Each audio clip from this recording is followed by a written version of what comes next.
নবী মক্কা থেকে মদিনায় এসে রাষ্ট্র গঠন করলেন। মদিনাবাসীদেরকে নিয়ে ষড়যন্ত্র শুরু হয়ে গেল। কাফের বেঈমান ইহুদি আর মুনাফিকরা তিন গ্রুপ যখন এক হয়ে গেছে, আল্লাহ নবীজির সম্পর্কে এবার মক্কার নেতাদেরকে বলা হয়, ও মক্কার নেতারা, মুহাম্মদ বিন আব্দুল্লাহ শক্তিশালী হয়েছি, শক্তিশালী হচ্ছে, তোমাদেরকে কিন্তু কতল করবে, প্রতিশোধ গ্রহণ করবে, এমন বিনয় বিনয় মিথ্যা কথা যখন বলতেছিল ভাইজান, আল্লাহ নবীর বিরুদ্ধে ষড়যন্ত্র যখন করা হয়, ওই মক্কার কাফের বেঈমানরা জরুরি একটা সভার আয়োজন করলো। রাষ্ট্রপতি ছিল আবু জাহেল। আবু জাহেল ডাক দিল, মক্কার নেতারা রে, আসো আসো, একটা জরুরি সভা, জরুরি একটা মিটিং আছে।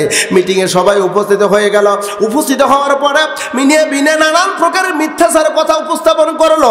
কিভাবে মদিনা থেকে এই মক্কাকে হেফাজত করা যায়, কেমনে মদিনাকে ধ্বংস করা যায়, এমন কথা উপস্থাপন হতে না হতে ষড়যন্ত্রে সবাই এক পর্যায়ে লিপ্ত হলো। ওই ষড়যন্ত্রের সিদ্ধান্ত হলো, আমরা মদিনার উপরে অতর্কিত আক্রমণ করব, মদিনার রাষ্ট্র ধ্বংস করব, মুসলমানদেরকে হত্যা করব, এমন সিদ্ধান্ত হচ্ছে। তাহলে অস্ত্র দরকার, অস্ত্র দরকার। অস্ত্র পাই কোথায়? সিরিয়ায় যেতে হবে। সিরিয়া থেকে অস্ত্র কিনে এনে মদিনার উপর আক্রমণ করব, এমন সিদ্ধান্ত উপনীত হলো ভাই। ৭০ জনের একটা কাফেলা তৈরি হলো। আবু সুফিয়ানের নেতৃত্বে অস্ত্র কেনার জন্য পাঠিয়ে দেওয়া হলো সিরিয়ায়। এই বিশ্বনবীর কাছে গোপন ষড়যন্ত্রের এই বৈঠকটার খবর জানায় দিলেন একটা চিঠির মাধ্যমে। আব্বাস রাদিয়াল্লাহু তাআলা আনহু তিনি বিশ্বনবীর কাছে চিঠি লিখলেন। কিতাবের মধ্যে আসছে, কোন ঐতিহাসিকগণ বলেন আব্বাস কালেমা পড়েছিলেন গোপনে, কেউ জানতো না। আবার কেউ কেউ বলেন ঈমান আনে নাই, ঈমান এনেছি মক্কা বিজয়ের পরে। ও মুসলমান বন্ধুগণ, যাই হোক, আব্বাস রাদিয়াল্লাহু তাআলা আনহু একটা পত্র দিলেন বিশ্ব নবীজির কাছে। আল্লাহর নবীজি পত্র পাইলেন। পত্র পাওয়ার পর মদিনাবাসীদেরকে ডাক দিলেন মসজিদুন নববীর ভিতরে। আমার নবীজি পত্রখানা দিয়ে আলীর কাছে দিয়ে বলেন, আলী রে, পত্রখানা পড়ো আর মদিনার সাহাবায়ে কেরামদেরকে জানায় দাও। পত্রখানা পড়া শেষ। আল্লাহর নবী বললেন, মদিনাবাসীরা, বলো বলো, এই মুহূর্তে তোমাদের করণীয় কি, কি করবা? আমার নবী এমন কথা বলতে না বলতেই ডানে ছিল আবু বকর। আবু বকর দাঁড়ায় বলে, নবীজি, আপনার প্রতি ঈমান আনার পরে বাড়ি ছেড়েছি, ঘর ছেড়েছি, বিবি ছেড়েছি, নবীজি আমার সম্পদ সব কিছু ছেড়ে দিয়েছি আপনার জন্য। আপনি যা বলবেন তাই করতে রাজি আছি, জীবনটা কুরবানি করার জন্য প্রস্তুত আছি। আল্লাহর নবী বললেন, আবু বকর, বুঝতে পারলাম ও মদিনার আনসারী সাহাবীরা, তোমাদের কি খবর? আনসারী সাহাবীদের নেতা দাঁড়াইলেন। দাঁড়ায় বলেন, নবীজি, আপনি মনে করবেন না মুহাজিরিনরা আপনার সাথে আছে আর আমরা বুঝি আপনার সাথে নাই। নবী গো, যেদিন আপনি মদিনায় এসেছেন ওই দিন আমাদের বুকে টেনে নিয়েছি, আমাদের কোলের ভিতরে নিয়েছি, বুকে নিয়েছি। নবীজি, আপনি যা বলেছেন আমরা তাই পঙ্খানো করতেছি। আপনি যা বলবেন আমরা তাই করব। যদি বলেন পানিতে ঝাঁপ দাও, নদীতে ঝাঁপ দাও, আমরা জীবনটাকে বিসর্জন করে দেব। এক কথা, আমরা জীবন দিয়েছি, আপনি যা বলবেন আমরা তাই করব। আমরাও আপনার সাথে আছি। মক্কার মুহাজিরিন আর আনসারী সাহাবায়ে কেরামদের কথা শুনে আল্লাহর নবীজি খুশি হইলেন। খুশি হইলেন আল্লাহর নবী, আর একজন খুশি হলেন। তিনি কে? এত ধীরে বললেন, জোরে বলুন, তিনি কে?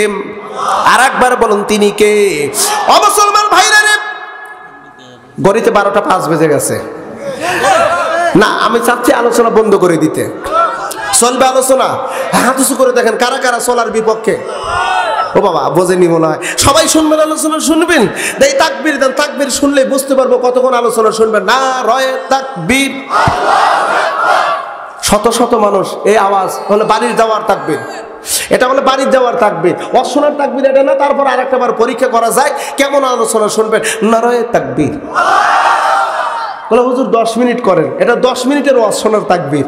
আওয়াজ যত লম্বা হবে আমার আলোচনা তত লম্বা হবে, আলোচনা যত বড় হবে মানে তাকবীর আওয়াজ যত লম্বা আমার আলোচনা লম্বা। প্রয়োজন হলে সারা রাত দেখি তো কিরকম আওয়াজ দিতে পারবেন। নারী ঘড়িতে বেজে গেছে 12টা, কিন্তু আওয়াজ শুনে মনে হয় কেবল রাত 8টা। আল্লাহ কবুল করুক, জোরে কোন একটা আমিন। তারপরও গভীর রাত করবো না বন্ধুরে, একটুখানি খেয়াল করবেন। আল্লাহ নবীজি আনসারী সাহাবায়ে কেরাম, মুহাজিরিন সাহাবায়ে কেরামের কথা শুনে খুব খুশি হইলেন। পরামর্শ হলো এখন কি করা যায়। অস্ত্র কেনার জন্য সিরিয়ায় গিয়েছে, অস্ত্র আনবে মক্কায়, ওই অস্ত্র লইয়া মদিনার উপর আক্রমণ করবে। পরামর্শ সিদ্ধান্ত হচ্ছে যুবকরা ডাক দিয়ে বলে, নবী গো আমরা মদিনায় থাকবো না, নবী গো মদিনায় থাকবো না, বরং ওরা অস্ত্র নিয়ে যাবে মক্কায়, আমরা প্রতিমধ্যে দাঁড়ায় থাকবো, ওই অস্ত্র আমরা কেড়ে নেব। সুবহানাল্লাহ। অস্ত্র কেড়ে নিলে আমাদের উপর আক্রমণ করতে পারবে না, কারণ অস্ত্রটা হলো ওদের ক্ষমতা। ক্ষমতার বলে সব কিছু করতেছে, আগে কাটতে হবে হলো ক্ষমতা। কথা বলেন, কথা বলে। যেই ক্ষমতার বলে ওরা এত কিছু করে, কেড়ে নিতে হবে আগে ক্ষমতা। ক্ষমতা ক্ষমতা ক্ষমতা কেড়ে নিলে আর ক্ষতি করতে পারবে না। মুসলিম বন্ধুগণ খুব মনোযোগ দিয়ে কথাগুলো শুনবেন ভাইজান। এবার সিদ্ধান্ত হলো অস্ত্র কেড়ে নেওয়ার জন্য। যুবকরা বলতেছে আর কিছু সংখ্যক ওর ভিতর কিছু মুনাফিক ঢুকে আছে। মুনাফিকরা বলে, নবী গো মদিনা থেকে বের হওয়া যাবে না, মদিনার ভিতরে আমরা সবাই থাকবো, মদিনার বাহিরে একটু পাহারাদার আমরা দাঁড়ায় দেবো, মদিনার বাহিরে যাওয়া যাবে না, মদিনার ভিতরে থাকবো। কারণ ওরা জানে ষড়যন্ত্র করেছে হলো মক্কার কাফেরদের সাথে।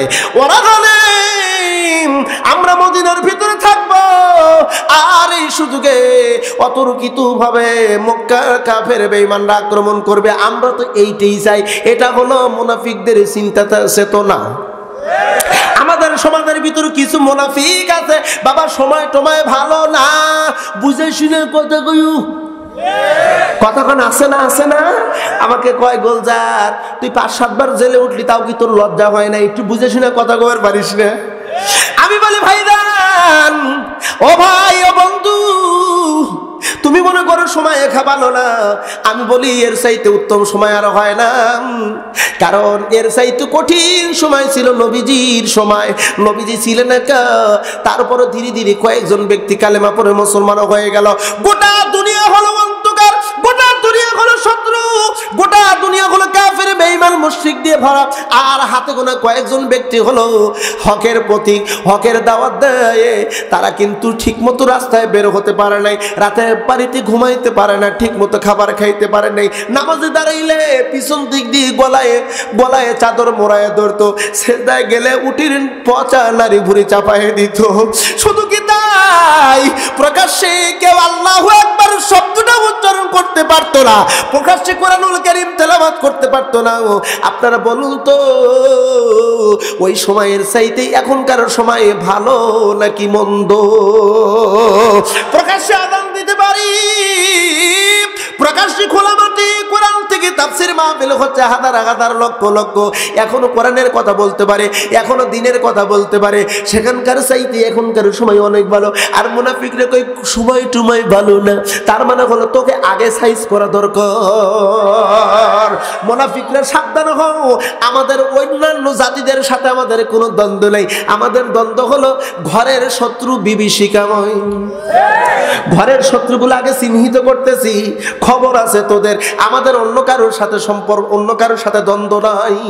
কথা বল না কা, কোনো দ্বন্দ্ব নাই, কোনো দ্বন্দ্ব নাই। কিন্তু ঘরের মানুষ তুই শত্রুতা করলি, সময় যদি আমার আসে তোর খবর আছে। একটা কথা আছে না, ওই যে যদিও এটা গানের সুরে বলা হয়েছে, কথাটা খুব কঠিন কথা। পর মানুষের দুঃখ দিলে দুঃখ মনে হয় না, আপন মানুষ দুঃখ দিলে মেনে নেওয়া যায় না। তুমি আমাদের টুপি পরবা, আমাদের লেবাস তোমার মুখে থাকবে দাড়ি, আমাদের লেবাস জুব্বা থাকবে, তুমি আমাদের সাথে নামাজ পড়বা, আমাদের সাথে রোজা রাখবে, ইফতারি করবা, আর আমাদের বিরুদ্ধে তুমি ষড়যন্ত্র করবা। এইটা তো মেনে নেওয়া যায়?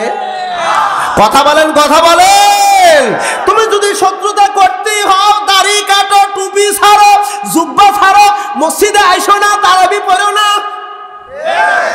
কারণ তুমি তো আমাদের শত্রু। ঠিক আছে, ঠিক আছে তো কথাগুলো। আপনি এগিয়ে আসেন, ভয় হচ্ছে নাকি? আমি দেখতেছি আমার পাশে কেউ নাই। আরে আপনি আসেন, সামনে আসেন।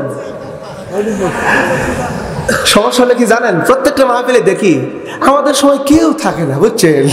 কেউ থাকে না, তখন আমি মনে মনে ভাবে আরে একা একা থুয়ে যাচ্ছে, জানি না কোন সময় পিছন দিক দিয়ে অ্যাটাক করে। তবে আমরা বলি অ্যাটাক যদি করতে হয় সামনের দিক দিয়ে করো, পিছন দিক দিয়ে অ্যাটাক করে হলো কাপুরুষরা। জোরে বলেন ঠিক কিনা?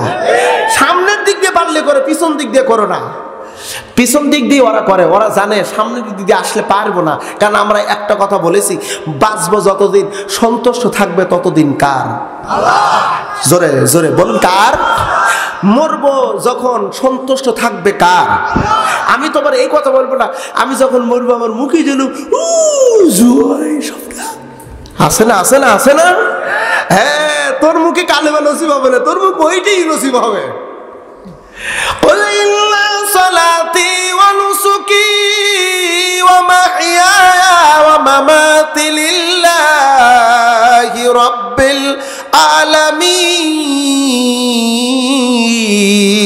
العالمين আমার নামাজ, আমার রোজা, আমার বন্দেগি কবুল করম, কবুল করম আমার জিন্দেগি। আমার নামাজ, আমার রোজা, আমার বন্দেগি, যেরকম আমিন। বাঁচব যতদিন, সন্তোষ থাকবে ততদিন কার? কোন নেতা নেত্রী না, নেতা নেত্রী সন্তুষ্ট নয়, বরং সন্তুষ্ট রাখবো আমার আল্লাহ। কারণ কখন মরবো, কোন সময় মরবো কেউ কি জানি? যারা বললেন না তারা মনে হয় জানেন। এমন কোন ব্যক্তি কেউ বলতে পারবে না আমি অমুক টাইমে মরবো। এমনও হতে পারে আমি গোলজার কথা বলতেছি, নিঃশ্বাস শেষ, এইটা যে আমার ডেড বডি হয়ে যাবে।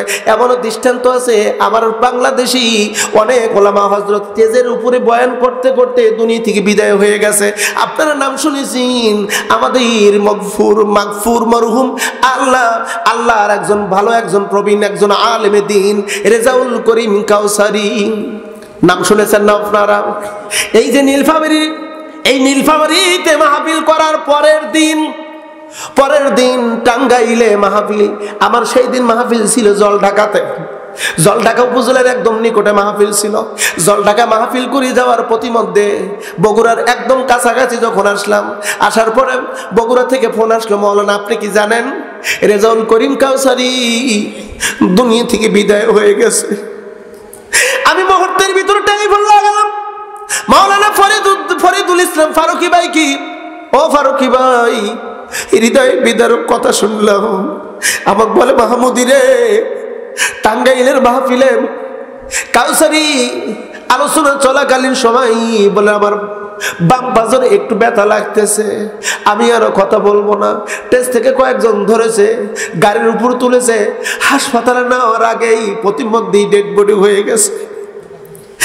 মুসলমান এমন আমি দেখেছি, হাঁটতে হাঁটতে বলছে বুকে ব্যথা, ধরো ধরো, ধরতে না ধরতেই ডেড বডি হয়ে গেছে। আমি আপনার ওয়ারেন্টি গ্যারান্টি নাই, কোন মুহূর্তে কোন সময় মরে যাব, ডেড বডি হয়ে যাব কেউ জানি না। যেটার সিকিউরিটি নাই, ওয়ারেন্টি নাই, গ্যারান্টি নাই, এমন দেহ নিয়ে কেমনে টাকা বুড়ি করি, কেমনে কেমনে কেমনে করি, কেমনে বলি আমার ক্ষমতার বাহাদুরি আছে, কেমনে বলি? মানুষ যদি একটা বার যদি মৃত্যুকে যদি মনে করত আমার মৃত্যু হবে, মৃত্যু হবে, মৃত্যুর স্বাদ গ্রহণ করতে হবে, একটা বার যদি অনুধাবন করত, আল্লাহর কসম করে বলি ভাই, সামনের দিকে কদম যেত না। মৃত্যুর কথা মনে করে গোটা দুনিয়ায় নৈরাজ্যমূলক কোনো কাজ করার সম্ভাবনা থাকতো না।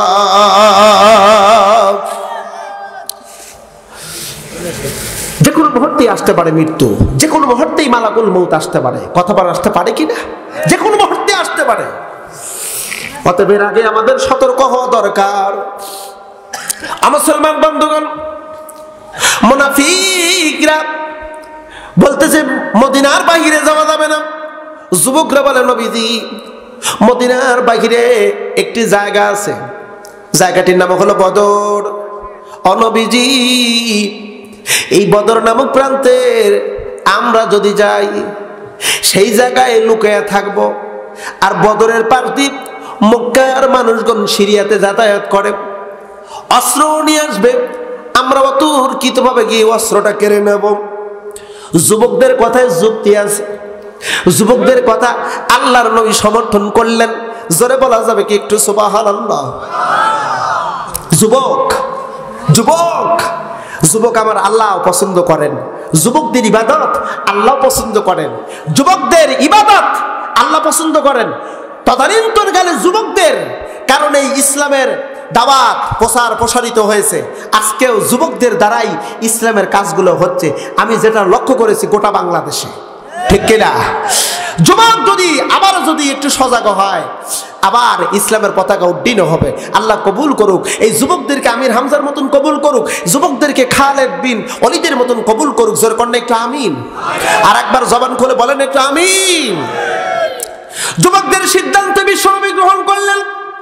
আল্লাহর নবী সিদ্ধান্ত দিয়ে দিল, বদরে যাবো, কে কে রাজি আছো? প্রস্তুত নাও, বদরে আমরা যাব। যুদ্ধ করার উদ্দেশ্য নয়, উদ্দেশ্য হলো অস্ত্র কেড়ে নেওয়ার উদ্দেশ্য।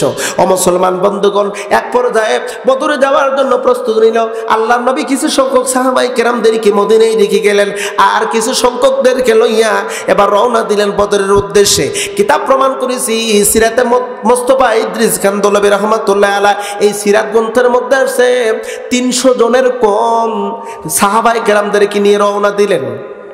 রওনা দেওয়ার পরে পরের দিন কিছু সাহাবায়ে কেরাম উপস্থিত হয়ে গেল।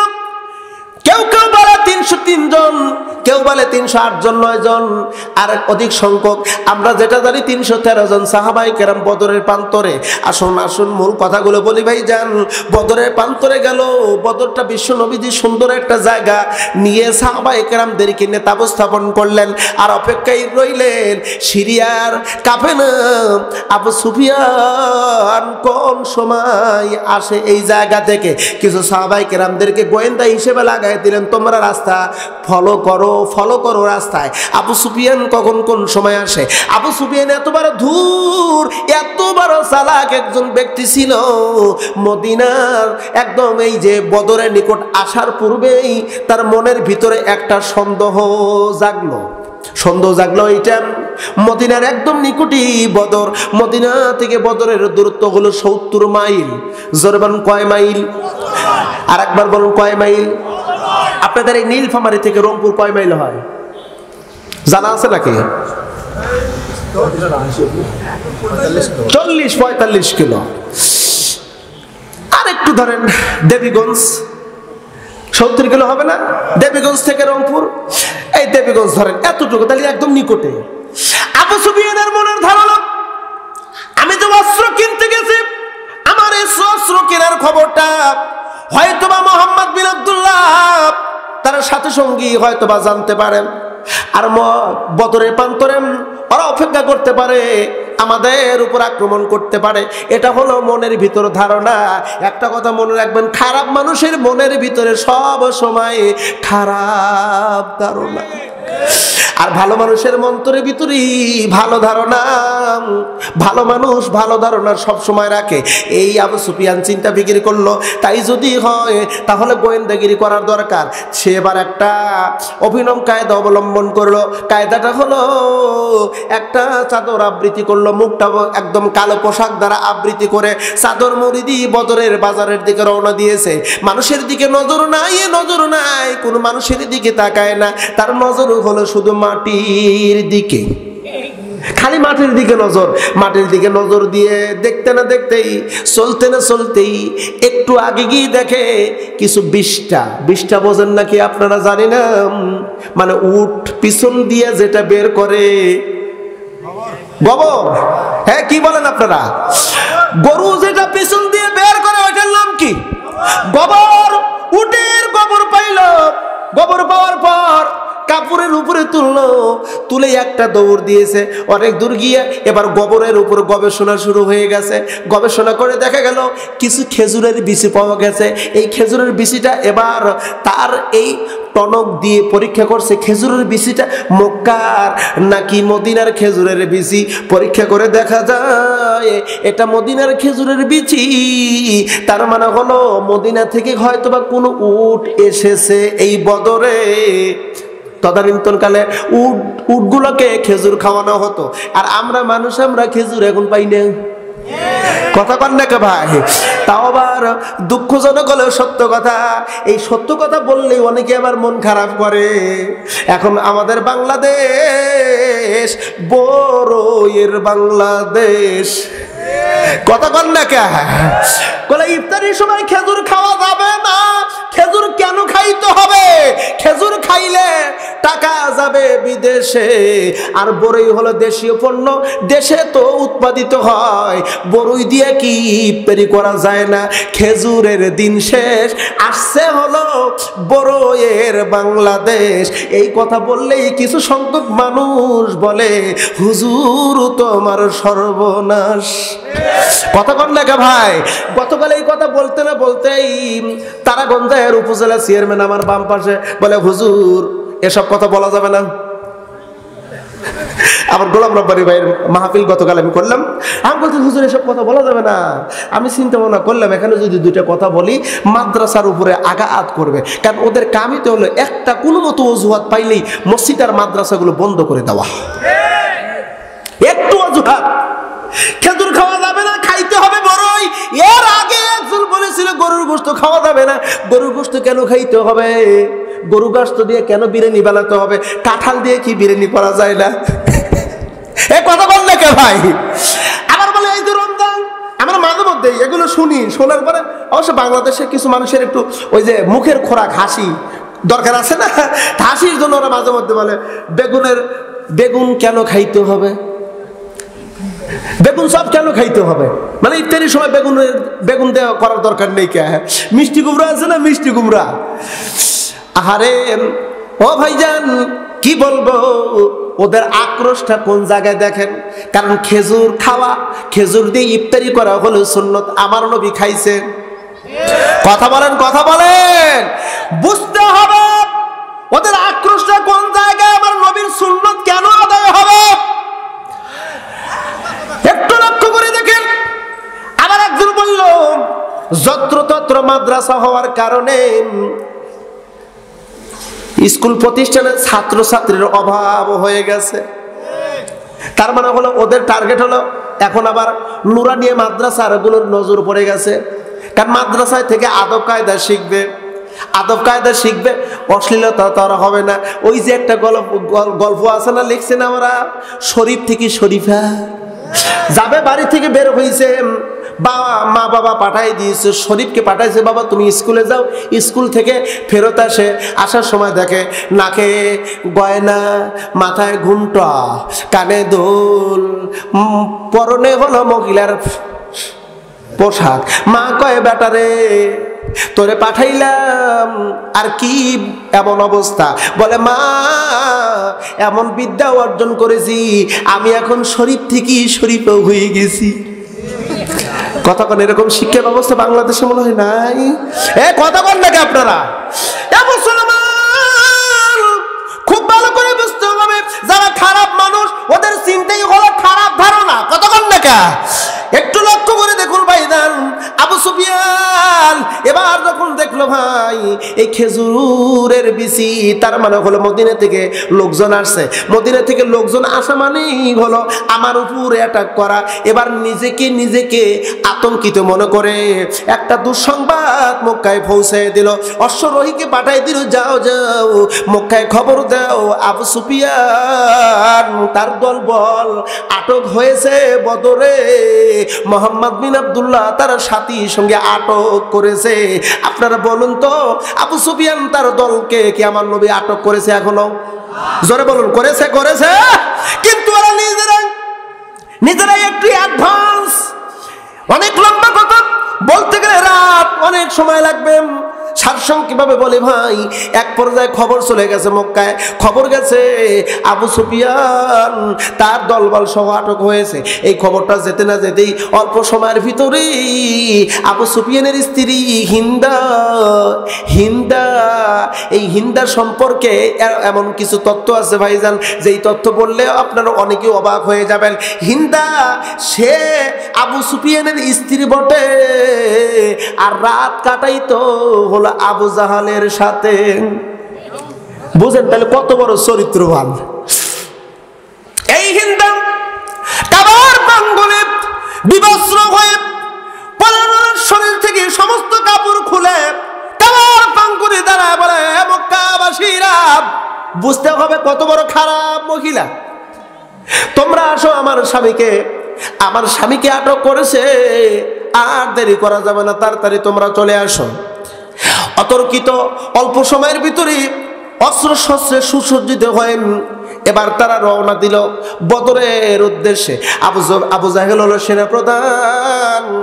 আবু জাহেল 1000 মানুষ লইয়া, এমনকি তাদের সাথে অনেক কিছু আছে, গায়িকা আছে, নায়িকা আছে। শুধু কি তাই, ওরা এমন কিছু সরঞ্জামাদি লইয়া, যুদ্ধের প্রস্তুতি লইয়া বদরের উদ্দেশ্যে রওনা দিয়েছে। এদিকে আবু সুফিয়ান অন্য একটা রাস্তা অবলম্বন করে বদর ওভারটেক করে মক্কায় একদম চলে এসেছে। মক্কায় এসে দেখে মক্কার মানুষেরা, নেতারা বদরের উদ্দেশ্যে রওনা দিয়েছে। মক্কার খবরটা জানার পরে আবু সুফিয়ান একজন অশ্বরোহীকে পাঠায় দেয়, যাও ওদেরকে বলো আবু সুফিয়ান সহি সালামতে মক্কায় চলে এসেছে। অশ্বরোহী চলে গেল। এমনকি আবু জাহেল তার দলবল প্রায় বদরের নিকটবর্তী অবস্থানে।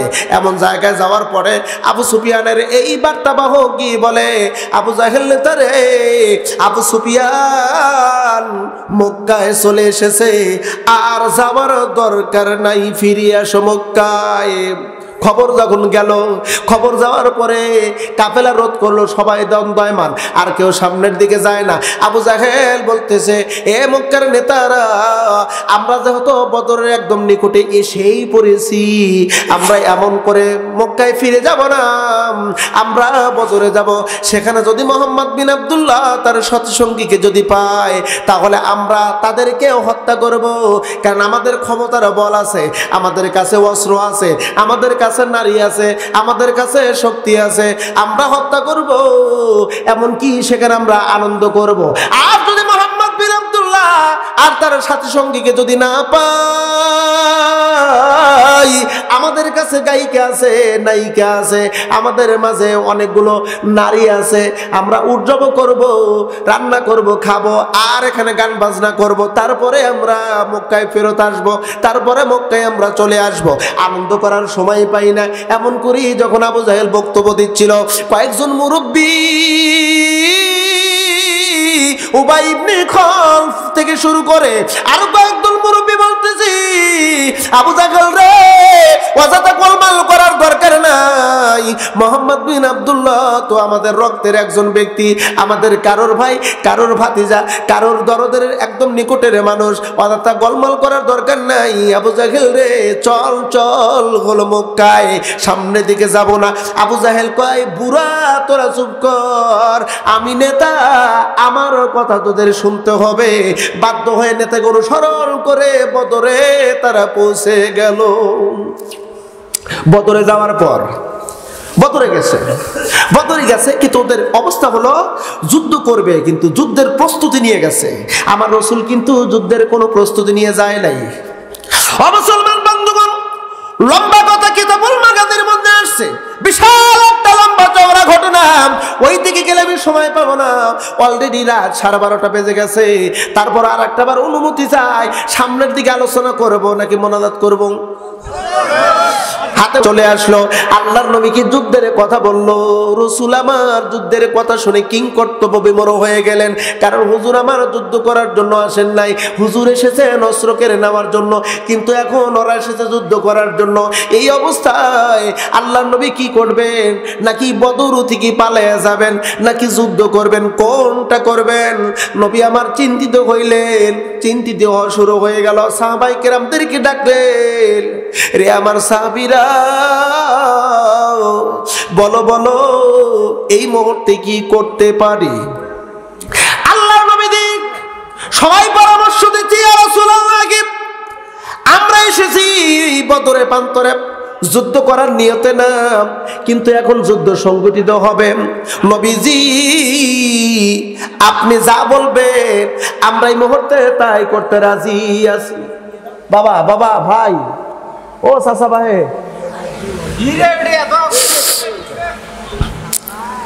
আমরা এসেছি অস্ত্র কেড়ে নেওয়ার জন্য, যুদ্ধ করার জন্য না। তো আপনি এখন বলেন কি করতে চান? মুহূর্তের ভিতরে আল্লাহ পাক রব্বুল আলামিন কোরআনুল কারীমের আয়াত নাযিল করে জানায় দিলেন, ইউকাতিলুনা ফি সাবিলিল্লাহ। এত ধীরে বললেন, জোরে বলেন না, জোরে বলেন না, জোরে বলেন। ও নবী, আপনি যেহেতু এসেছেন, কাফের বেঈমানরাও আসছে, আপনাকে যুদ্ধ করতে হবে আল্লাহ রাস্তায়। হুজুর আমার বললেন যুদ্ধ করতে হবে। সাহাবায়ে কেরাম বললেন আমরা প্রস্তুত, আমরা রেডি। জোরে বলবেন একটু আল্লাহু আকবার। মুমিন রেডি থাকতে হবে, অল টাইম রেডি থাকতে হবে। যে কোনো মুহূর্তেই আহ্বান আসতে পারে। বাংলার তাওহীদি জনতা, তোমরা ময়দানে বের হও। এমন একটা ডাক যদি চলে আসে, নীলফামারীর কোন কোন যুবক আছো, এইটাকে সাড়া দিবা। হাত উঁচু করে আবার আল্লাহকে একটু দেখাও।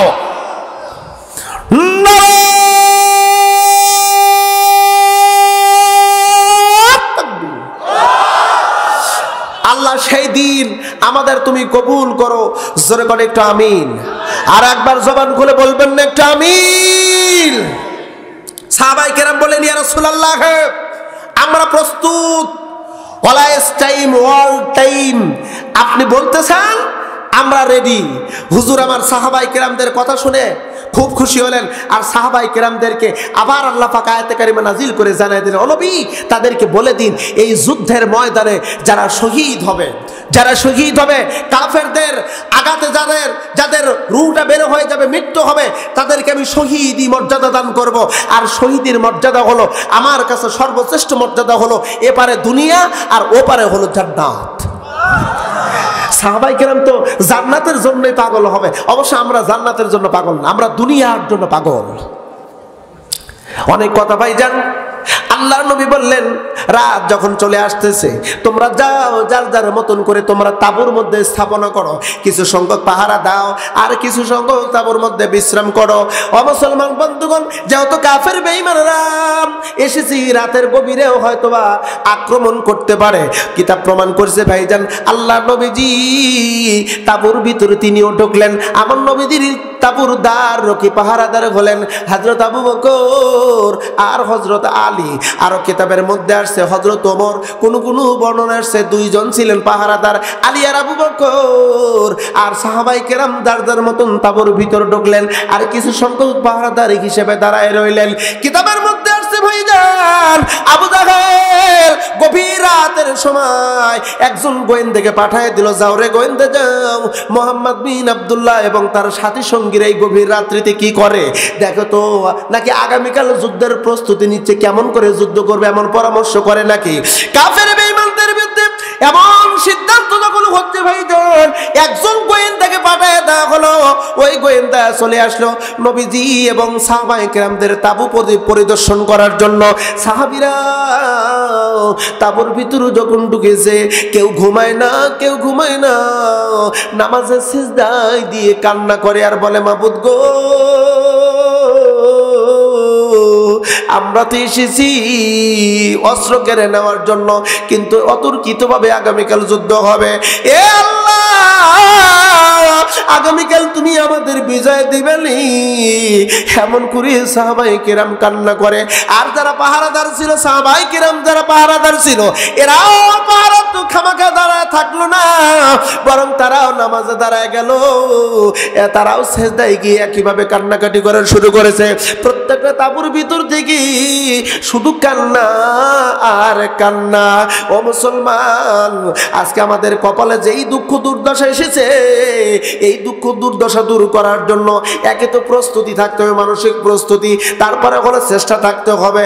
আর গভীর রাত্রিতে তাহাজ্জুদ নামাজ পড়ে তাহাজ্জুদের নামাজের সিজদার মধ্যে যদি কান্দা যায়, আল্লাহর কসম করে বলি ভাই, মুসলমানদের কপাল থেকে দুঃখ দুর্দশা আমার আল্লাহ দূর করে দিবে। সাহাবায়ে কেরাম কান্না করতেছে। শুধু কি তাই, আল্লাহর নবী তাঁবুর ভিতরে ঢুকলো। নবীজি আমার সিজদার মধ্যে কান্দে, আল্লাহ তুমি তো আমাকে ওয়াদা দিয়েছো রে আল্লাহ, তুমি আমাকে বিজয় দিবা। মাবুদ গো, আমার হাতে গোনা কয়েকজন সাহাবায়ে কেরামদেরকে নিয়ে এসেছি, তারা যুদ্ধের কলা কৌশল জানে না, তাদের কাছে না আছে অস্ত্র, না কোনো ক্ষমতা, না তাদের কোনো ট্রেনিং আছে।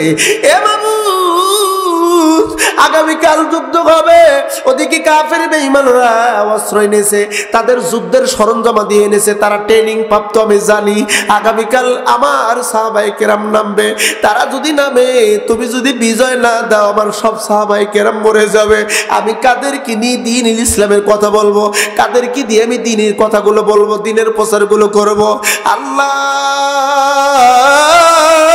আগামীকাল তুমি আমার এই বদরের প্রান্তরে বিজয় দিও। এমন করে কান্না করে বিশ্ব নবী। আল্লাহর নবী কান্দে, আর বাহিরে আবু বকর আলী ডাকতে বলল, নবীজি এমন করে কাঁদবেন না, আমি আবু বকর সহ্য করতে পারি না, আমি আলীও সহ্য করতে পারি না। আল্লাহ আমাদেরকে বিজয় দিবে, ও নবীজি এমন করে কাঁদবেন না। আবু জাহেলের গোয়েন্দা এসেছে ভাই, প্রত্যেকটা তাঁবু ঘুরে ঘুরে দেখি শুধু কান্নার আওয়াজ। জোরে বলতে হবে, জোরে বলতে হবে, জোরে জোরে কান্না কান্না।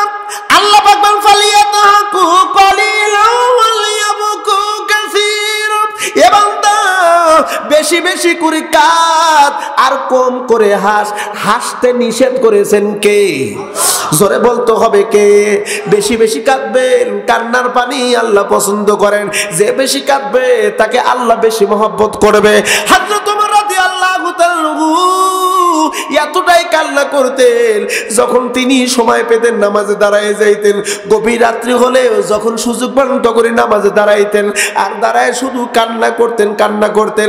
হযরত ওমর রাদিয়াল্লাহু তাআলা কান্না করতে করতে গো চোখের দুইটা চোখে ঘা হয়েছিল। আব্দুল্লাহ বলে, আব্বারে তোমার চোখে ঘা হয়েছে, তোমার চোখের চিকিৎসা করব। ওমর বলতেন, বেটা আব্দুল্লাহ রে, আমার এই চোখের ঘার জন্য আমি চিকিৎসা করব না। কিয়ামতের ময়দানে আমার রবের সামনে যখন আমি দাঁড়াইব, আমার রব ডাক দিয়ে বলবে, ওমর রে, তোর দুইটা চোখ কেন ঘা? আমি তোরে তো দুইটা চোখ ভালো দিয়েছি রে ওমর, আজকে কেন তোর চোখে ঘা রে? আমি বলবো, আল্লাহ আমি তোমার ভয়ে কেঁদেছি, আর কান্না করার কারণে আমার এই দুইটা চোখে ঘা হয়েছে। এবার আব্দুল্লাহ,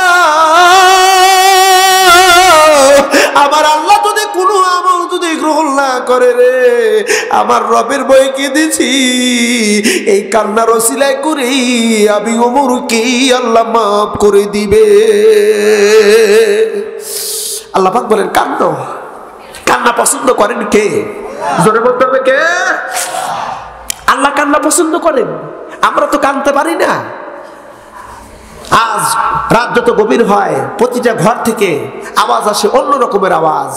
আর তদানীন্তন কালে রাত যত গভীর হয়েছে, প্রত্যেকটা মুসলমানের ঘর থেকে কান্নার আওয়াজ এসেছে, যার কারণে আল্লাহ তাদের উপর থেকে বালা মুসিবত দূর করে দিয়েছে, আর বরকতের দরজা খুলে দিয়েছিল কে?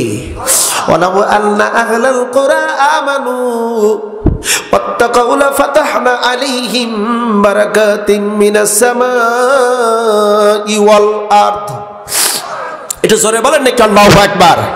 এ মুসলমান ভাইরা, আবু জাহেলের গোয়েন্দা এই তথ্য যখন সংগ্রহ করলো, এক দৌড় দিয়ে গেল আবু জাহেলের কাছে। আবু জাহিল, আমি যা দেখেছি এমন কথা তোমাকে বললে তুমি শিউরে উঠবে। আবু জাহেল রে, আগামীকাল যুদ্ধ করা যাবে না, বাট্টি বুট্টি বান্ধ, সকালবেলা চলো বাড়ির দিকে। বাট্টি বুট্টি বান্ধ বাড়ির দিকে চলো। কেন? বলে যে মোহাম্মদ বিন আব্দুল্লাহ আর তার সাথী সঙ্গীরা যেভাবে কান্না করতেছে, আগামীকাল মুসলমানদের বিজয় হবে। আর মুসলমানদের বিজয় হওয়া মানে আমরা কতল হওয়া, আমরা মরে যাওয়া, আমাদের বিবি বাচ্চাগুলো বিবি স্বামীর হারা হবে, সন্তানগুলো ইয়াতিম হবে। অতএব চলো বাট্টি বুট্টি বান্ধে আগামীকাল আমরা এই বদর প্রান্তর থেকে চলে যাই। আবু জাহেলকে বুঝেছি মোহাম্মদ তোরে জাদু করছে। জোরে কর নাউজুবিল্লাহ। আর একজন গোয়েন্দারে পাঠাই দিল, গোয়েন্দাদার। সেও গোয়েন্দা আসলো গোয়েন্দাগিরি করার জন্য। সে দেখে প্রত্যেকটা তাঁবুর ভিতর থেকে কান্নার রোল ভেসে আসতেছে, কান্নার আওয়াজ। রাসূলুল্লাহ তাঁবুর কাছে দাঁড়ানো, রাসূল আবার কাঁদতেছেন। আবু বকর সান্ত্বনা দেয়, আলী সান্ত্বনা দেয়। আবু বকর বলে, ও নবী, আপনার কান্না আমি সহ্য করতে পারি না, আপনি কাঁদবেন না এমন করি। আল্লাহ রসুল তথাপি জোরে জোরে কাঁদতেছে। হঠাৎ করে কান্নার আওয়াজ আসে না, কান্নার আওয়াজ বন্ধ। অনেক সময় আবু বকর আলীকে ডেকে বলে, আলী রে, রসুল এতক্ষণ কাঁদলো, এখন কান্না করে না। আমার মনে হয় রসুল বুঝি কাঁদতে কাঁদতে দুনিয়া থেকে বিদায় হয়ে গেছে। হে আলী, তুই সাক্ষী থাক, আমার রসুল যদি এ অবস্থায় যদি ইন্তেকাল করে, আমি আগামীকাল বদরের প্রান্তরে একা নামবো, আর কাফেরদের সাথে যুদ্ধ করে আমিও আমার রসুলের সঙ্গে আল্লাহর সঙ্গে আমি দিদার করব। এমন আবেগ ঘনময় কথাগুলো যখন বলতেছি, অনেক সময় পার হয়ে যায়। এদিকে আল্লাহর নবী বলেছেন, আলী, আবু বকর, আমার অনুমতি ব্যতীত তাঁবুর মধ্যে ঢুকবে না রে, ঢুকবে না, তাঁবুর মধ্যে ঢোকা যাবে না। কি করব? রাসূল আমার কিছুই শব্দ করে না। একটু পরে আল্লাহর নবীজি আলহামদুলিল্লাহ আল্লাহু আকবার বলল। জোরে বলেন একটু আল্লাহু আকবার। আলহামদুলিল্লাহ আল্লাহু আকবার বলে বললেন, আবু বকর, আলী রে, খুশি হও, খুশি হও। আল্লাহ পাক এই মুহূর্তে একটা সংবাদ জানাই দিয়েছে, আগামীকাল এই বদরের প্রান্তরে মুসলমানদের বিজয় হবে। আরো জোরে বলতে হবে, ওয়ালা তাহিনু ওয়ালা তাহজানু ওয়া আনতুমুল আ'লাউনা ইন কুনতুম মুমিনিন। তুমি যদি মুমিন হও, হতাশা নয়, টেনশন নাই, আল্লাহ তোমাকে বিজয় দেবে। ওয়াদাকার, হাত উঁচু করে বলতে হবে ওয়াদাকার। যদি মুমিন হই, আল্লাহ পাক বিজয় দিবে 100%, এতে কোনো সন্দেহ নাই। আল্লাহ পাক বলে, মুমিন হতাশা হয় না, চিন্তিত হয় না, টেনশন করো না, আল্লাহ তোমাকে বিজয় দেবে যদি তুমি মুমিন হও। ইফ আর ইউ মুমিন, তুমি যদি মুমিন হও। হে আবু বকর, আলী, আগামীকাল আল্লাহ বিজয় দিবে। 5000 ফেরেশতা কাফেরদের সাথে যুদ্ধ করবে। জোরে বলতে হবে, কয় হাজার? প্রথমেই 3000 ফেরেশতা নামায় দিবে বদরের মাঠে, আর 2000 ফেরেশতা রিজার্ভ রাখবে প্রথম আসমানে। সুবহানাল্লাহ, কল লেখা। ফেরেশতা দেখা যায় না, ফেরেশতা দেখা যায় না। ফেরেশতারা যুদ্ধ করবে কাফেরদের সাথে। মুসলমান, আপনাদেরকে বলি, বদরের প্রান্তরে বদরের সময় যেই আল্লাহ ছিল, ওই আল্লাহ এখনো আছে না নাই? সেই আল্লাহ যদি বদরের মুসলমান সাহাবায়ে কিরামদেরকে সাহায্য করার জন্য যদি ফেরেশতা নিযুক্ত করতে পারে, বলুন তো আমাদেরকেও আল্লাহ সাহায্য করার জন্য ফেরেশতা নিযুক্ত করতে পারে কি পারে না? চিল্লায় বলতে পারে কি পারে না? এ মুসলমান ভাইরা, লক্ষ্য করে দেখুন, এবার এই কথা যখন বিশ্বনবী বলতেই লাগলেন আবু বকর আর আলীকে, এবার এই গোয়েন্দা শোনার পর আর দেরি করলো না, এক দৌড় দিল রে আবু জাহেলের সামনে গিয়ে দাঁড়া বলে, আবু জাহেল রে, খবর শুনছনি? কি খবর? তোমার আগের গোয়েন্দা যে তথ্য দিয়েছে সব হলো ভুল তথ্য, সব হলো মিথ্যা। আবু জাহেল কয়, এটা আমি আগেই জানতাম, এই জন্য তো তোমারে পাঠাইছি। আবু জাহেল রে, শোন শোন, তোমার যে আগের গোয়েন্দা বলেছি, মিথ্যা বলেছি। সত্য কথা হলো আমি প্রত্যেকটা তাঁবুর কাছে গিয়েছি, এত কাল্লা আমি কোনোদিন দেখি নাই রে। এক পর্যায়ে আমি গেলাম মোহাম্মদ বিন আব্দুল্লাহর তাঁবুর সামনে, সেও কান্না করে, আবু বকর আলী সেও দুইজন কান্না করে। কান্না করতে করতে তাদের একটাই কথা, আগামীকাল তুমি আল্লাহ বদরে বিজয় দিও, বদরে বিজয় দিও। আবু জাহিল, আমি শুনতে পারলাম মোহাম্মদ বিন আব্দুল্লাহ আবু বকরকে ডেকে বলতেছে, এ আবু বকর খুশি হও রে, আল্লাহ আগামীকাল 5000 ফেরেশতা আমাদেরকে পাঠাইবে, আমাদের কাছে দিয়ে দেবে, কাফেরদের সাথে যুদ্ধ করবে, আগামীকাল আমাদের যুদ্ধ হবে। আবু জাহেল রে, ফেরেশতা কি তো দেখা যায় না, আমরা কেমনে যুদ্ধ করব, আমাদের কেটে টুকরো টুকরো করে ফেলবে। আবু জাহেল রে, আগামীকাল বাট্টি বুট্টি বেঁধে চল আমরা মক্কায় যাই, মক্কায় যাই। আবু জাহেলের কানে ঢুকলো না, কারণ ঢুকবেই না, ওর অন্তরটা বড় মোহরঙ্কিত করা হয়েছে। খাতামাল্লাহু আলা কুলুবিহিম ওয়া আলা সামঈহিম ওয়া আলা আবসারিহিম গিশাওয়া ওয়া লাহুম আযাবুন আলীম।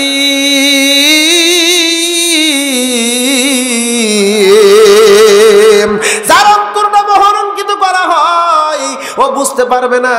চোখের উপর মারা দেওয়া হলো, চোখ দিয়ে ভালো কিছু দেখবে না, কানের উপর মারলে কান দিয়েও ভালো কিছু শুনবে না। আল্লাহ পাক আল্লাহুম কুলুবুল্লাহ ইয়াফকাহুনা বিহা, অন্তর দিয়েছি, অন্তর দিয়ে বোঝার মতন শক্তি নাই। আমি চোখ দিয়েছি, চোখ দিয়ে দেখে না, কান দিয়েছি, কান দিয়ে শোনে না। আল্লাহ কয় উলাইকা কালানাম, ওরা হলো চতুষ্পদ জন্তু, বালগুমাদাল, চার পায়া জানোয়ারের চাইতেও নিকৃষ্ট। আবু জাহেল বুঝলো না, আসলে বুঝলোই না, বোঝার মতন জ্ঞান নাই, তাই বোঝে না। কথা বলেন না কা? এক পর্যায়ে সকালবেলা 17ই রমজান, সকালবেলা যুদ্ধ সংগঠিত হবে। সাহাবায়ে কেরামদের কি আল্লাহর নবী কিছু কথা বললেন, যেই কথাগুলো কোরআনুল কারীমের মধ্যে রেকর্ড আছে, ওই কথাগুলো বলতে গেলে অনেক সময় লাগবে। যুদ্ধের কথা যদি বলতে যায় অনেক সময় লাগবে ভাইজান, আমি আর বলতে চাচ্ছি না, রাত প্রায় 1টা বেজে গেছে। আমি একটু মনোনাদ করতে চাই। জি জি, না আর কথা হবে না ভাই, না আগামীকাল শোনেন, আগামীকাল মাহফিল আছে। অলরেডি আমার ঘড়িতে 12টা 49 বাজে, মনোনাদ করে বিদায় হতে হতে 1টা বেজে যাবে। 1টা বাজা মানে কি অনেক সময় বাড়িতে যেতে আমার আবার চলে যেতে হবে, অনেক সময় লাগবে। আজকের মতো না, আবার যদি কোনো একদিন সুযোগ পাই ইনশাল্লাহ আপনাদের মাঝে আমি কোরআন থেকে কথা বলবো। আসুন, আমরা যতটুকু সময় আলোচনা শুনলাম, আল্লাহ সুবহানাহু ওয়া তাআলা আমাদেরকে এখানে যদি কোনো আমলিয়ত থেকে থাকে, আল্লাহ আমাদেরকে আমল করার তৌফিক দান করুক। জোর করে একটা আমিন। আর একবার জবান খুলে বলুন একটা আমিন। আসুন, সভাপতি সাহেবকে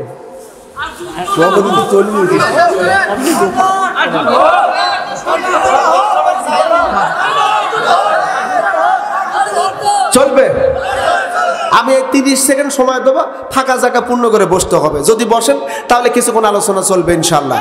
দেখি তো 30 সেকেন্ড, আমি 30 পর্যন্ত গুনবো।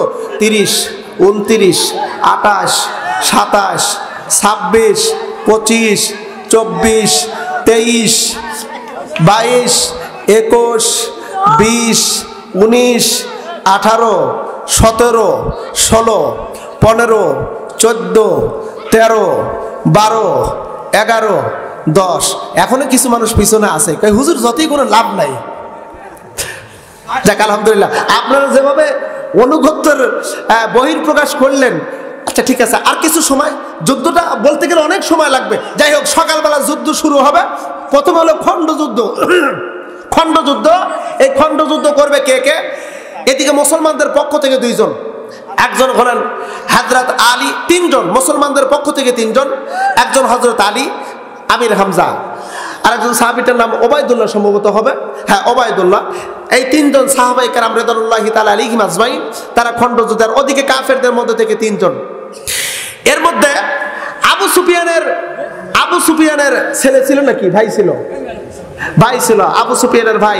যাই হোক, খণ্ডযুদ্ধে মুসলমানদের বিজয় হলো। তদানীন্তনকালে যুদ্ধের নিয়ম ছিল, খণ্ডযুদ্ধে যদি বিজয় হয়, যারা বিজয় পাবে তারা বিজয়ী, আর কোনো যুদ্ধ বিগ্রহ হবে না। খণ্ডযুদ্ধে যখন মুসলমানরা জয়ী হলো, আবু জাহেল কয় এ বিজয় মানি না, সম্মিলিত যুদ্ধ হবে। ভালো করে বুঝবেন, কাফের বেঈমান হলো 1000, আর মুসলমানদের সংখ্যা হলো মাত্র 313 জন। সংখ্যায় কম, মুসলিম, আর ওদিকে কাফের বেঈমান সংখ্যায় 3 গুণ বেশি। আপনাদেরকে একটা কথা বলি, যাদের দিলে ঈমান আছে তারা হলো জিন্দা, আর যাদের দিলের ভিতর ঈমান নাই তারা হলো মুর্দা। মুর্দা বোঝেন? তারা হলো কি? মুর্দা। মুর্দার সাথে জিন্দার যুদ্ধ। আপনি যদি বলা হয় 50 জন মরা মানুষের সাথে আপনার যুদ্ধ করা লাগবে, আপনি পারবেন না? হ্যাঁ, কথা বল লেখা। মুসলমান ভাইরা, যুদ্ধ শুরু হয়ে গেল, হক আর বাতিলের যুদ্ধ, সত্য আর মিথ্যার যুদ্ধ। এই যুদ্ধটা হলো ইসলাম আর কুফরত্বর যুদ্ধ। এই যুদ্ধই হলো ঈমান রক্ষার যুদ্ধ। এই যুদ্ধ মদিনা টিকে রাখার যুদ্ধ। যুদ্ধ শুরু হয়ে গেছে। আল্লাহর নবীজি সাহাবায়ে কেরামদেরকে উপদেশ দিয়েছে, তোমরা প্রথমে আক্রমণ করবে না, খবরদার তোমরা আক্রমণ করবে না। আক্রমণ করলে তোমরা প্রতিহত করবে, প্রতিহত করার পর তারপর তোমরা জবাব দিবে। অমুসলিম বন্ধুগণ, সাহাবায়ে কেরাম আল্লাহর নবীজির এই কথাটা অনুসরণ করলেন। কাউকে আঘাত করে না, আঘাত প্রথমে প্রতিহত করে, তারপর আঘাত করে। একজন সাহাবী এসে বললেন, ইয়া রাসূলুল্লাহ, কি আমার তরবারি ভেঙে গেছে নবীজি, যুদ্ধের ময়দানে আমার তরবারি ভেঙে গেছে, দেন না একটু তরবারি, দেন না একটা তরবারি দেন। আল্লাহর নবী বললেন, আমার কাছে কোনো তরবারি নাই রে সাহাবী, আমার কাছে তরবারি নাই। পাশে ছিল খেজুর গাছের ডাল, রাহমাতুল লিল আলামিন। এই খেজুর গাছের ডালটা ওই সাহাবী এসে বললেন, ইয়া রাসূলুল্লাহ, খেজুরের ডালটা আমার হাতে একটু দেন না। সাহাবী বললেন, ও নবী, খেজুরের ডালটা আমার হাতে দেন না। হুজুর বললেন, সাহাবী রে, এই খেজুরের ডালটা দিয়ে কি হবে? এই সাহাবীর ঈমান কত বড় মজবুত! বলে, নবীজি, আমার মনের ধারণা রাহমাতুল লিল আলামিন রহমতের হাতের এই খেজুরের ডালটি আমার হাতে আসলেই অস্ত্রের চাইতেও শক্তিশালী হয়ে যাবে। যুদ্ধের ভিতরে, যুদ্ধ চলাকালীন সময় একজন সাহাবী বলেন, আমি লক্ষ্য করে দেখি ছোট্ট দুইজন তরুণ মানা মাজার মুআওয়াজ রাদিয়াল্লাহু আনহুমা, এই ছোট্ট দুইজন তরুণ এবার এই যুদ্ধের ময়দানে ঘোরাফেরা করে। একজন সাহাবী দাঁড়ায় আছেন। সাহাবী কি ডাক দিয়ে বললেন, চাচা, আপনি বলেন তো আবু জাহেলকে একটু দেখায় দেন না। তোমরা দুইজন তরুণ আবু জাহেলকে দিয়ে কি করবা? দেখেন না, এ তরুণ, এ যুবক, ঈমান কারে বলে ভাইজান? ইসলামের সিফাহ সালার কারে বলে? ছোট্ট তরুণ বলতেছে, চাচা গো, আমাদের মনের আশা, বাড়ি থেকে প্রতিজ্ঞাবদ্ধ হয়ে এসেছি। আমাদের মা আমাদের মাঝে গল্প করেছিল, আজকে হঠাৎ করে যুদ্ধের ঘটনা, মদিনার ভিতরে খবর চলে গেছে, বদরের প্রান্তরে যুদ্ধ হবে। আমাদের মা আমাদের দুই ভাইকে পাঠায় দিয়েছে, আমরা শপথ নিয়ে এসেছি, আবু জাহেলকে আমরা মারবো নতুবা মরবো। হয় মারবো নতুবা মরবো, প্রতিজ্ঞাবদ্ধ হয়ে এসেছি। চাচা, দেখা দেন না আবু জাহেলকে। আমি কিংকর্তব্য বিমূঢ় হয়ে গেলাম। দুইজন তরুণের কথা শুনে আমি দূর থেকে দেখায় দিলাম, ওই যে দেখো, ঘোড়ার উপরে বসে আছে আর সৈন্যদেরকে লিড দেয়, ওই হলো আবু জাহেল। বলতে দেখি দুইজন তরুণ উল্কা বেগে আবু জাহেলের ঘোড়ার উদ্দেশ্যে রওনা দিল। দুই ভাই এক পর্যায়ে আবু জাহেলের ঘোড়ার কাছে নিকটে গেল। আবু জাহেল ঘোড়া নিয়ে দাঁড়ানো, ঘোড়ার উপরে উঠি বসে রয়েছি, ঘোড়া দাঁড়ানো। দুই ভাই ঘোড়ার নিচে বসে থেকে এবার মিটিং করতেছে। তাদের হাতে একটা হলো দুই ভাইয়ের হাতে দুইটা তরবারি দুইটা হলো বোগদা, মানে ধার নাই। জোরে বলুন কি নাই? জোরে বলুন কি নাই? ধার নাই, বোগদা। এমন বোগদা দুই ভাইয়ের হাতে দুইটা ভাঙ্গা তরবারি। দুই ভাই মিটিং করে, কথাগুলো শব্দ ছাড়া, শব্দ নাই। দুই ভাই আলোচনা হচ্ছে, সিদ্ধান্ত হচ্ছে। এক ভাই বলতেছে, এভাবে বলতেছে, জোরে করে আল্লাহু আকবার। আলোচনা হচ্ছে যে ঘোড়ার পায়ের উপরে কোপ দেওয়া হবে, ঘোড়া পড়ে যাবে, আবু জাহেল উপরে পড়বে। আর এক ভাইয়ের টার্গেট হলো আবু জাহেলকে বরাবর মারবে হলো একটা। জোরে বলুন কয়টা? আরো জোরে কয়টা? মারির মতন মারি একটা হলেই যথেষ্ট।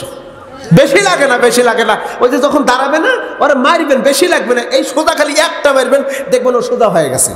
ওরে একজনের মারবেন আর দেখবেন 10 জন থাকলে দৌড়ে পালাবে। মাঝে মধ্যে দিতে হয়। যারা ইসলামের বিরুদ্ধে কথা বলে, কোরআন হাদিসের বিরুদ্ধে কথা বলে, ওলামায়ে কেরামদের বিরুদ্ধে কথা বলে, মাঝে মধ্যে একটা দিবেন, এতে গুনাহ নাই। মারবে একটা। 2 ভাইয়ের মধ্যে সিদ্ধান্ত হলো, সিদ্ধান্ত মোতাবেক এক ভাই ঘোড়ার পায়ে কোপ দেবে, আর এক ভাইয়ের টার্গেটে আবু জাহেল পড়বে, তো মারবে। এবার ঘোড়ায় যখন ঘোড়ার পিছন পায়ে 2 পায়ে যখন কোপ দিছে, ছোট্ট 2জন যুবক, ছোট্ট 2জন তরুণ বোগদা তরবারি দিয়ে কোপ দিয়েছে। বোগদা তরবারি যেটা হাতের উপর সারাদিন ভরা মারলেও কাটবে না, এমন তরবারি দিয়ে যখন মারছে, আল্লাহ ওগো মাবুদ, তোমার সন্তুষ্টির জন্য তোমার রসুলের দুশমনকে মারার নিয়তে আমরা বের হয়েছি, আমাদের একটু সহযোগিতা করো। আল্লাহ পাক এই ব্যাপারে পরবর্তীতে রসুলকে জানাই দিয়েছেন, ওয়ালাকাদ নাসারাকুমুল্লাহু বিবাদরিন ওয়া আনতুম আদিল্লাহ। ও নবী, বদরের প্রান্তরে আমি আপনাকে সাহায্য করেছিলাম যখন আপনি লাঞ্ছিত হচ্ছিলেন, মানে আপনার সৈন্য সংখ্যক কম আর ওরা হলো বেশি, সেই মুহূর্তে আমি আল্লাহ আপনাকে সহযোগিতা করেছিলাম। কেমন করে? এই ছোট্ট তরুণ যখন আল্লাহু আকবার বলে ঘোড়ার পায়ে যখন কোপ দিয়েছে, বেলেটের চাইতে এত ধারালো হয়েছে, এক মুহূর্তের ভিতরে ঘোড়ার 2টা পিছনে